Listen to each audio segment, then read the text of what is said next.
Bachillerato. Pensamiento matemático. ¿Cómo volar 10 meses y no morir en el intento?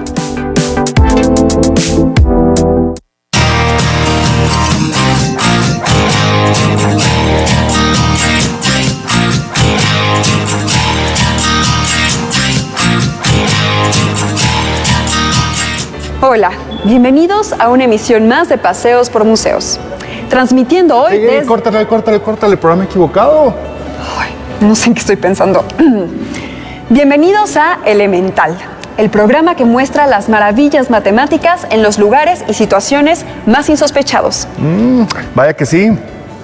Aunque la verdad es que yo no creo que encuentren nada de matemáticas entre todos estos animalitos.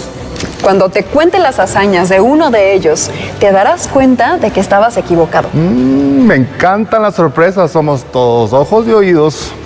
Vinimos a esta hermosa biblioteca para investigar y mostrarles a un auténtico superhéroe de las aves, que no tiene nada que envidiarle a los que aparecen en los cómics que tanto te gustan. A ver, a eso me interesa. ¿Cuáles serán sus superpoderes? Porque ¿tendrán una vista ultrapotente o un pico láser o garras de adamantino? Debe ser un nave imponente.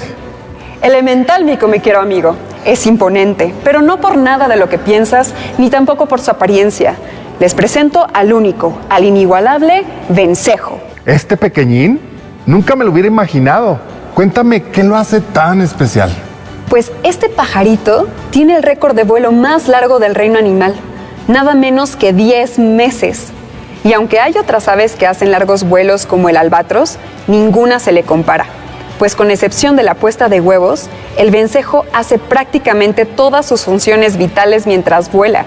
Alimentarse, dormir y hasta aparearse. Ay, me hubiera gustado enseñártelo en su medio natural, el aire, pero no se le encuentra por aquí.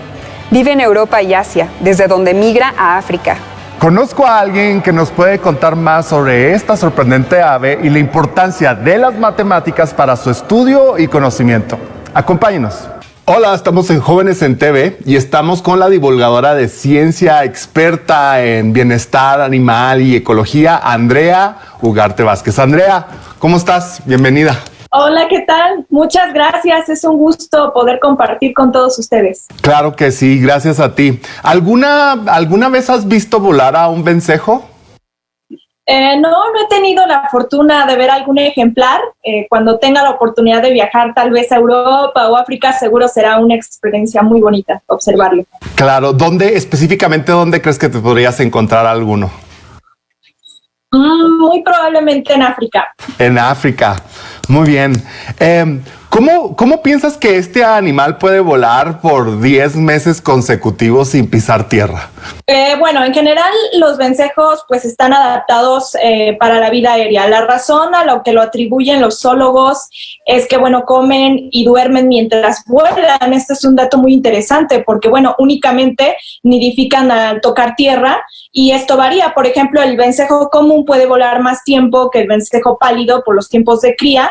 Y bueno, ya que los vencejos pálidos pues tienen 2 puestas por temporada, mientras que el común solamente una, es por eso que puede batir este récord. Y bueno, ¿cómo es posible?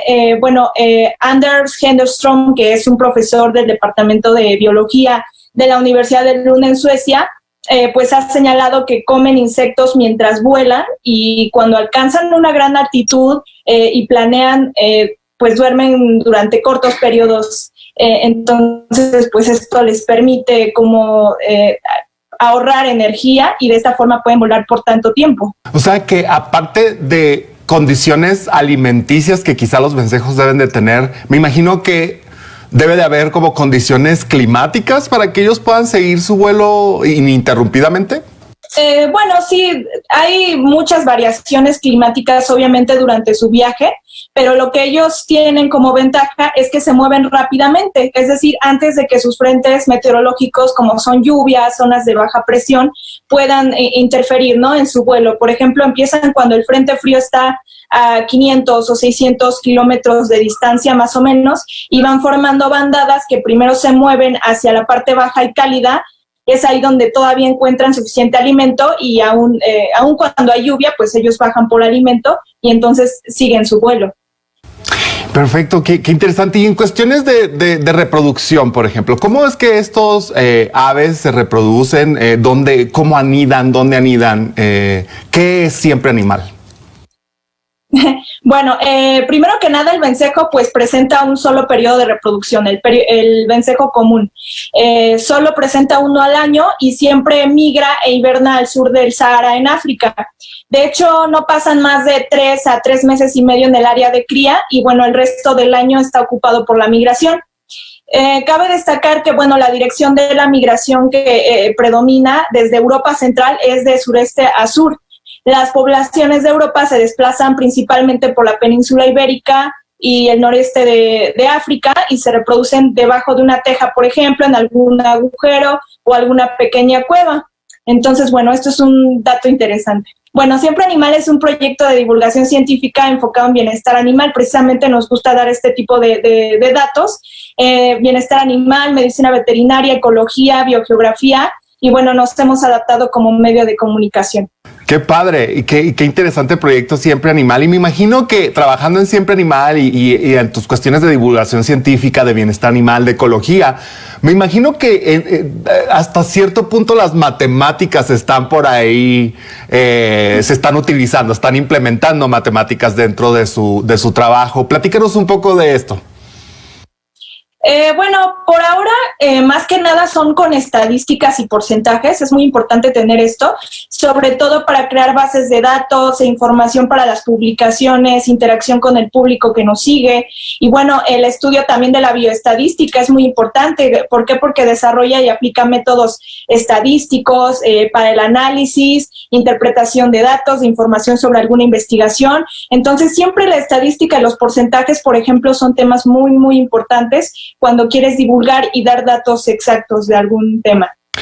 O sea que básicamente con lo que me estás diciendo a todos los chavos que nos están viendo de bachillerato, ¿cuáles serían como las materias que les recomendarías poner especial atención si se quieren dedicar a esto? Sería estadística, ¿no? Para hacer como todos los análisis estadísticos, pero también decías porcentajes, quizá algo de aritmética, álgebra. ¿Qué materias tú les recomendarías? Por supuesto, mira, en la biología efectivamente y ciencias que de ella emanan también se necesitan matemáticas para cuestiones metodológicas, porque bueno, posee diversas ramas que requieren técnicas que necesitan describir, explicar o predecir incluso fenómenos de naturaleza biológica. Muchas personas pues piensan erróneamente, ¿verdad? Cuando estamos en la prepa y eso que en biología si nos vamos por esas áreas no vamos a tener matemáticas. Y bueno, hay que considerar que todas las ciencias exactas pues las llevan en cierto grado. En el caso de biología, pues se requieren, por ejemplo, dependiendo de la complejidad, ecuaciones diferenciales ordinarias, por ejemplo, para modelos clásicos de crecimiento poblacional, por ejemplo, de Lotka-Volterra, que son un par de ecuaciones diferenciales de primer orden no lineales, y estas, por ejemplo, se usan para describir dinámicas de sistemas biológicos, por ejemplo, en la que dos especies interactúan. De hecho, pues son también llamadas ecuaciones predador-presa o presa-predador. También, por ejemplo, las ecuaciones diferenciales parciales que pues ya sirven como para modelos de dispersión, de redistribución de poblaciones, es decir, modelos espacialmente explícitos, ¿no? Y también tenemos los mapas logísticos, ecuaciones logísticas, que pueden ser ecuaciones no lineales, se utilizan mucho, por ejemplo, en ecología de insectos y en general animales y plantas, y esto representa una fracción, por ejemplo, de individuos en un territorio y su relación o tasa combinada entre reproducción, mortalidad, etcétera. Entonces, es muy importante la estadística y estos temas para poder dar información certera e investigar. Claro, y qué interesante lo que dices, porque muchos jóvenes quizá dicen, por sacarle a las matemáticas me voy a poner a estudiar biología, cuando realmente estudiar en bachillerato físico-matemático sería como una gran opción, ¿no? Por supuesto, ¿no? Y también en medicina, etcétera. ¿Cuál ha sido el reto de matemáticas, donde se hayan utilizado matemáticas, más como peculiar o interesante al que te hayas afrontado en tu trabajo? Bueno, por ahora, quizá como mencioné antes, el estudio de la bioestadística es algo complejo, es complicado en cierto punto, estadísticas de poblaciones, demográficas, de hechos biológicos, análisis de datos, etcétera, ¿no? Por más que nada por lo que conlleva. Claro que sí. Ahora una pregunta un poco quizá más filosófica, pero si tú, Andrea, pudieras volar así como el vencejo por 10 meses consecutivos, ¿a dónde irías y por qué? Bueno, pues a mí me gustaría mucho visitar África, India, Arabia, Japón y muchos otros lugares mágicos, por ejemplo en Asia. Son lugares llenos de cultura, de tradición, y esos son los lugares que más me gustaría conocer. Perfecto. Última pregunta, Andrea. Si pudieras hablar contigo cuando tú estabas en el bachillerato, ¿qué le dirías actualmente? Bueno, yo le diría que vale la pena realmente adentrarse y ver más allá. Cuando tú ya tienes idea más o menos de una carrera o un área a la que te quieres tú dedicar, tienes que adentrarte y profundizar en esa área.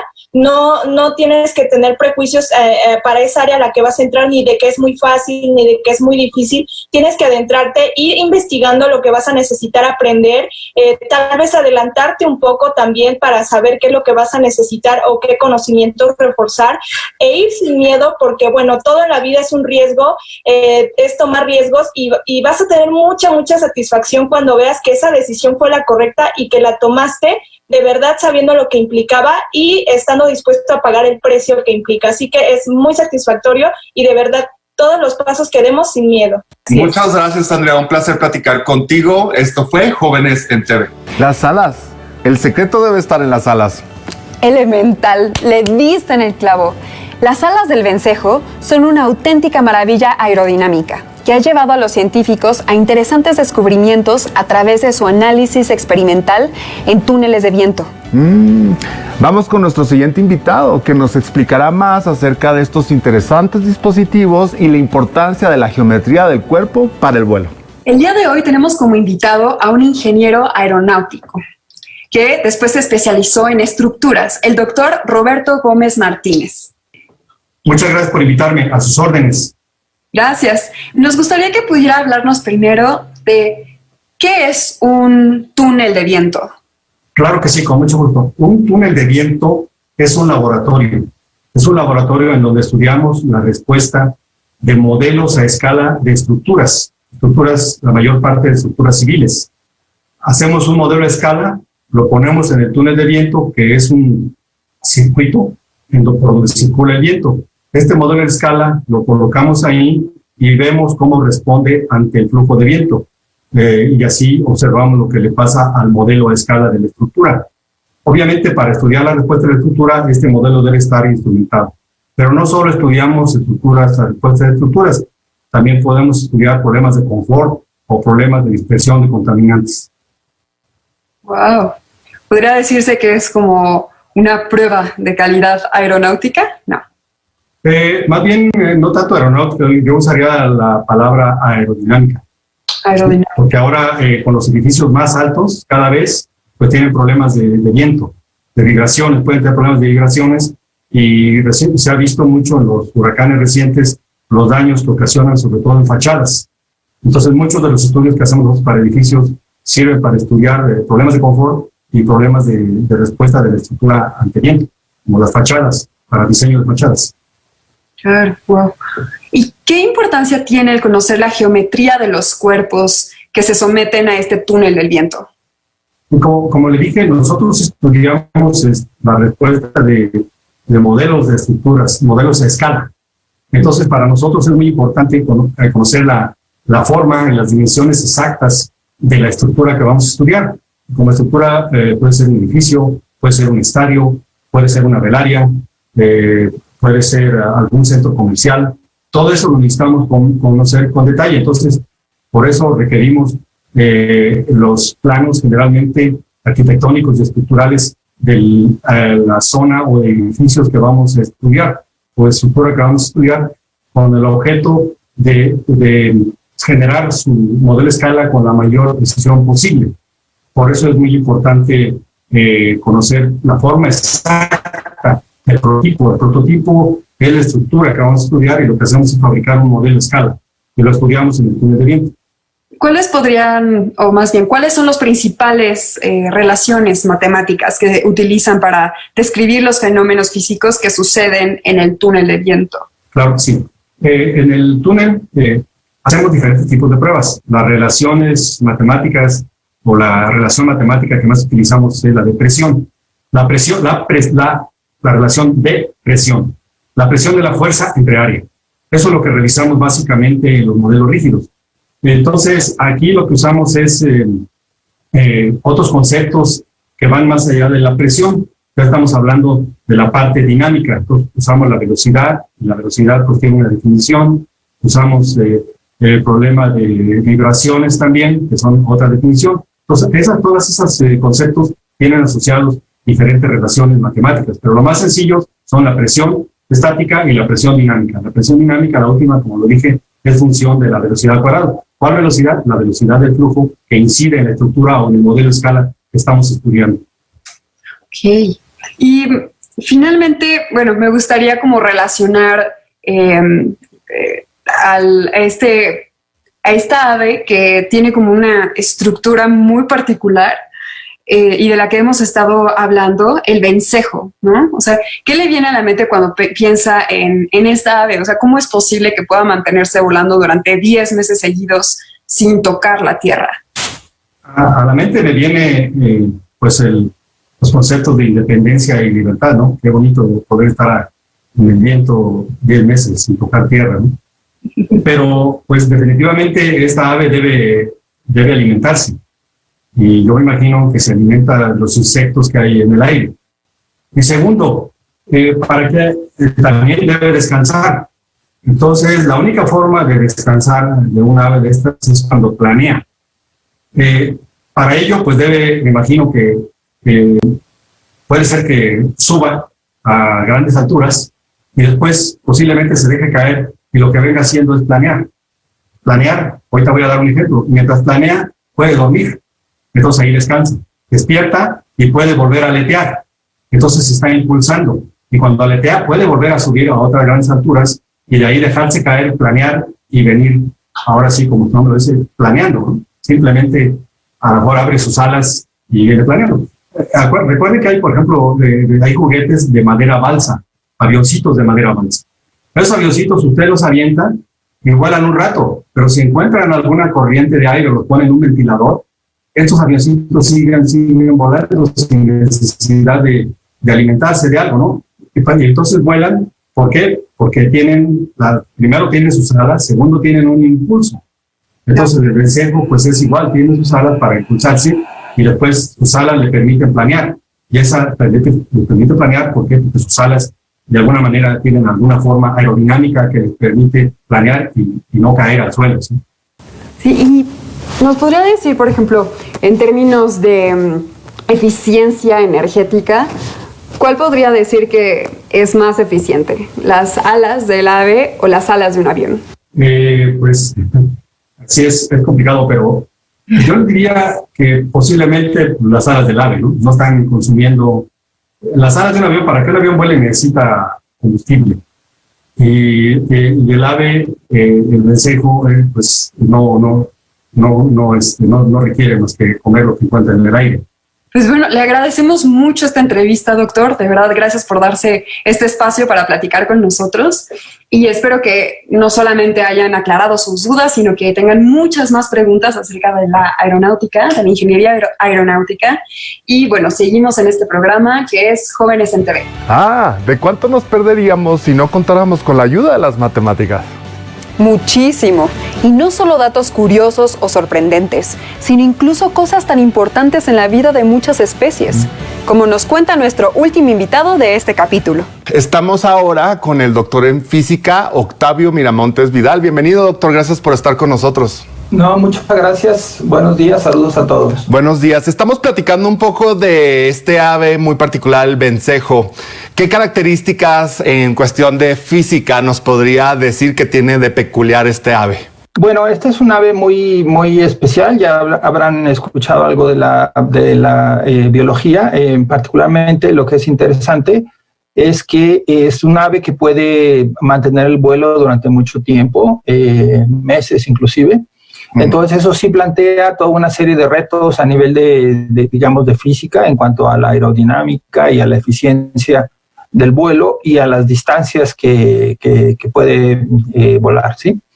De hecho, la física se ha interesado mucho en los últimos años sobre lo que llamaríamos la física del forrajeo de los animales, que es básicamente cómo estos se mueven. Entonces hay patrones matemáticos muy interesantes que comparte prácticamente todos los animales que se han estudiado, incluyendo al humano, los tiburones, incluso a nivel de bacterias, o de cómo las células cancerosas, por ejemplo, en metástasis se desplazan por el cuerpo. Entonces es un área muy activa, de mucho interés para los físicos. Excelente. Y específicamente con el vencejo, ¿qué peculiaridades y qué condiciones físicas, ya sea, no sé, de ambientales o de alimentación o algún otro tipo de factores intervienen para que esta ave pueda mantener su vuelo por 10 meses consecutivos? Bueno, lo de 10 meses es algo así como el récord de que se ha medido. En realidad no lo hacen todos 10 meses. Sí llegan a hacer, llegan a aterrizar, sobre todo si las condiciones meteorológicas no son muy buenas, etcétera. Pero sí son definitivamente aves muy de travesía muy larga. Entonces, y eso es lo que las torna muy interesantes, porque no conocemos, a excepción, por ejemplo, de un avión experimental que fue hecho con materiales muy ligeros y con energía solar, que pudo mantener un vuelo prácticamente de circunnavegación a todo el planeta, pero aún así no se acerca a la eficiencia de un ave en términos de la energía que consume y la energía que digamos, gasta en volar. Entonces apenas se alimenta en vuelo de insectos, y con eso es capaz de hacer esa proeza de esos viajes tan largos. Perfecto. Usted que se dedica pues a generar modelos matemáticos para medir los desplazamientos de aves, ¿qué se tendría que tomar en cuenta desde un laboratorio? ¿Ustedes qué toman en cuenta como condiciones iniciales para empezar a hacer todos estos modelos matemáticos? Bueno, los modelos matemáticos en realidad son bastante sencillos, pero sí requiere de los datos experimentales, y eso, de hecho, yo decía que apenas hace poco que se han interesado, sobre todo los físicos, en este tipo de problemas, porque pues tenemos disposición ahora de tecnología para hacer rastreos, ¿sí? Los GPS que todo el mundo tiene en los teléfonos, pues ahora un pequeño chip se le pone a un ave, y entonces se le puede seguir durante mucho tiempo el vuelo, cosa que no existía, pues no sé, hace 10 años atrás no había esta tecnología.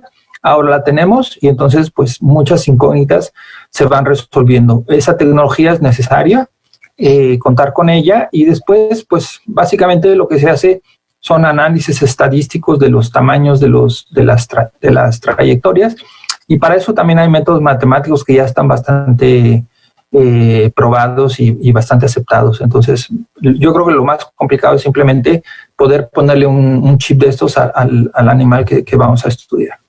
¿Y qué porcentaje de claridad en el procesamiento de datos podría decir que tienen? Es decir, si se les ponen los chips a estas aves para poder medir sus desplazamientos, ¿con qué tan nítido, qué tan limpia es la información que ustedes están recibiendo para que puedan hacer su investigación? Es muy interesante tu pregunta. De hecho, sí hay algo de ruido. Digamos, por algunas razones la señal puede perderse o distorsionarse, entonces eso da mediciones equivocadas. Entonces, pues también hay técnicas, digamos, para hacer la limpieza de los datos, y esos datos pues van a ser mejores en cuanto a la tecnología sea mejor, y pues cada vez va mejorando, ¿no? Entonces, yo creo que no hay demasiado problema con eso. Claro, y para los chavos de prepa que nos están viendo, por ejemplo, sería muy interesante, yo creo, ver que igual el ruido, la no tan limpieza de datos que puedan recibir de estos sensores que tienen las aves, pues se pueden ajustar también con un modelo matemático y ver en qué forma empatan uno con el otro, ¿no? Tenemos el modelo, pero también tenemos lo que realmente sucede. ¿Cómo trabajan ustedes con esto? De hecho, sí, lo que nosotros tenemos cuando hablamos de estos modelos son distribuciones de probabilidad, es decir, nosotros contabilizamos cuántos desplazamientos hay de cada tamaño, y eso sigue un patrón matemático. Entonces, sabemos que hay ese patrón matemático y entonces esperamos que los patrones reales se ajusten. Al hablar de un tema estadístico, lo que significa, por lo tanto, es que si hay pequeñas desviaciones de los valores esperados, tampoco afectan demasiado porque estamos hablando de estadísticas, ¿sí? Claro, claro que sí. Si nosotros hacemos una analogía, usted como físico, ¿no? Y si hacemos una analogía de esta ave tan peculiar con un avión, ¿no? Que es lo que todo el mundo conocemos. ¿Cómo podríamos hablar de las características físicas que deben de tener las alas de ambos, ¿no? Tanto de el ave como el avión. Bueno, las alas funcionan dando sustentación al cuerpo en ambos casos. Y yo creo que las similitudes ahí acaban, en el sentido de que son ya soluciones, digamos, en un caso de la naturaleza y en otro caso tecnológica, que son muy diferentes. Por ejemplo, un ave que vuela utiliza las alas, si no aletea, por así decirlo, únicamente con las alas desplegadas, pues hace un planeo y puede utilizar las corrientes de aire para sustentarse. De hecho, es así como lo hacen la mayoría de las aves que hacen vuelos largos. Pero si hablamos de los aviones, pues tenemos los planeadores, pero hay un problema, digo, por eso es que las similitudes se acaban. Un planeador, por ejemplo, necesita unas alas muy, muy grandes. Los animales no las necesitan tan grandes. Algunos sí, por ejemplo, los albatros tienen unas alas muy grandes, pero también tienen un cuerpo muy grande. El vencejo no lo tiene tan grande, pero el problema es que digamos, el aleteo implica un sistema muscular que es muy eficiente, cosa que no lo hemos logrado, posiblemente no lo vamos a lograr. Muy al inicio, cuando se iniciaba la aviación, algunos pioneros de la aviación se ponían alas y trataban de imitar, pero pues era imposible. Los huesos, por ejemplo, la estructura ósea de los pájaros es hueca, entonces es muy ligera, son muy ligeros. Nosotros no lo podríamos hacer. Entonces, lo que se hace pues es gastos de combustible muy grandes para equiparlos con turbinas o con hélices, y con eso puedan levantar el propio peso de un motor, por ejemplo, que es metálico.